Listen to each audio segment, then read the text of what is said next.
All right, hello everyone. So today I'm going to prepare my 3D print for casting.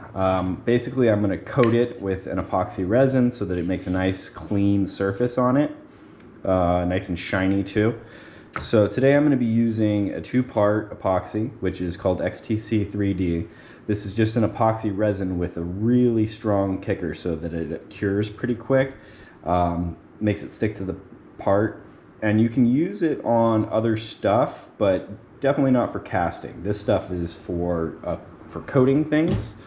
I've also got several dyes here, and I'm going to use some of this yellow dye just to change the color. But this is the same stuff I use when I'm casting to make my molds. So the dye is, remember, this stuff is just for coating. So you can paint this on an assemblage, you can drip it over things, you can do all kinds of stuff with this.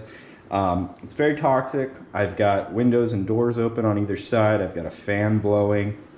I probably should wear an N95 mask, but I'm definitely gonna wear gloves. I've got some acetone here just in case. This will thin it down. I've got a foil kind of tray that I made that I'm going to pour it in because this stuff is extremely exothermic and it will heat up if it gets into a container for long. So I'm going to use this to mix. This is an old one I probably shouldn't be using, but I'm going to use it anyway. And then I'm going to pour it into the aluminum foil, all while wearing gloves. I've got this mounted with some wax paper. The epoxy resin will stick to the wax paper, but just not as much as it would stick to pretty much any other surface except for silicone. It's pretty good at not sticking, but that opens up a whole other can of worms with cleaning off a nice silicone mat. So let's go ahead. I'm going to use the chip brush, but you can also use a foam brush depending on how detailed your print is.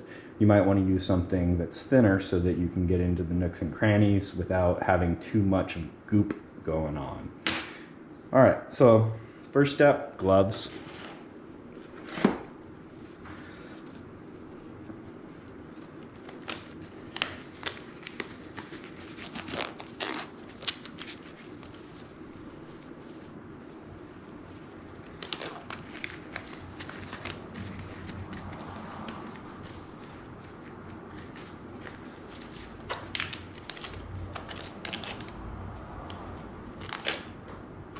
Oh, and this is the container. It sells on Amazon too. Okay, so let's go ahead. I'm gonna actually weigh this measurement, which is what's advised to do. So I'm using a food scale you can get from Amazon, pretty cheap. Zero it out by putting the object on there. And then what I'm gonna do is I'm gonna put in some part B, and then I'm going to double the amount of the part B with the part A, basically. So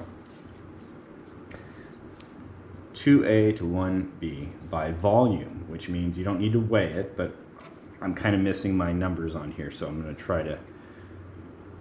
Oh no, I can actually see them, never mind. So I'm going to just do it by volume.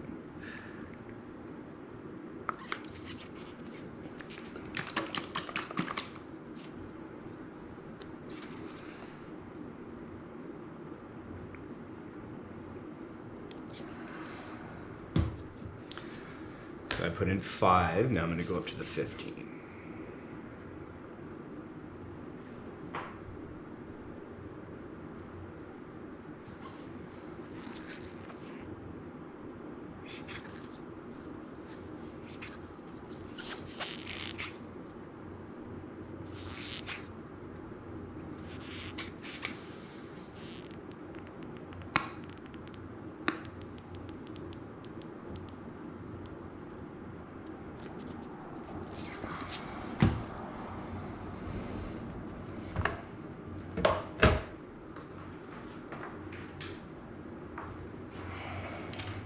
Put in a little dye, just a drop.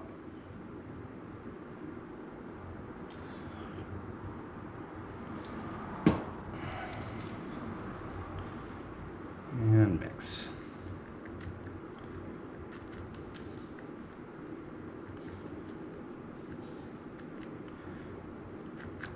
Definitely don't want to do this in a dirty one. I can already see little parts off the side coming into this mix, which is not going to make the surfaces pristine. I might have to pick it out with some tweezers, do a whole bunch more work. But I did not have another container this size. Make sure you get all the sides and the bottom. And then let's go ahead and pour it.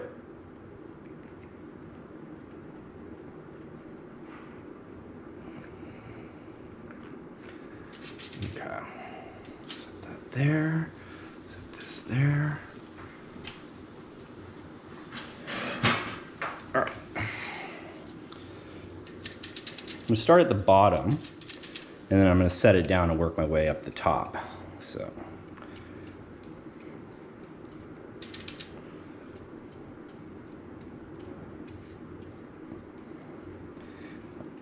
And I'm using a brand new chip brush, so it doesn't have any other paint on it.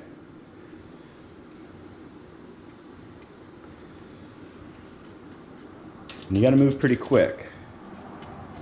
It will start setting up, depending on the weather. Hot days, it'll set up real quick.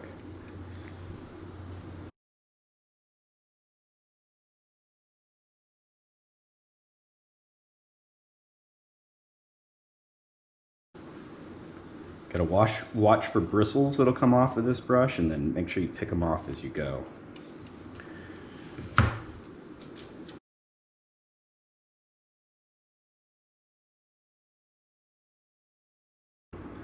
I'm just gonna keep brushing it until it starts to thicken.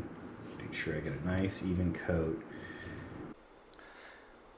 And then after it's all completely coated and it's nice and smooth and it's starting to get a little bit tackier, stop, because you can embed the brush strokes inside of the object.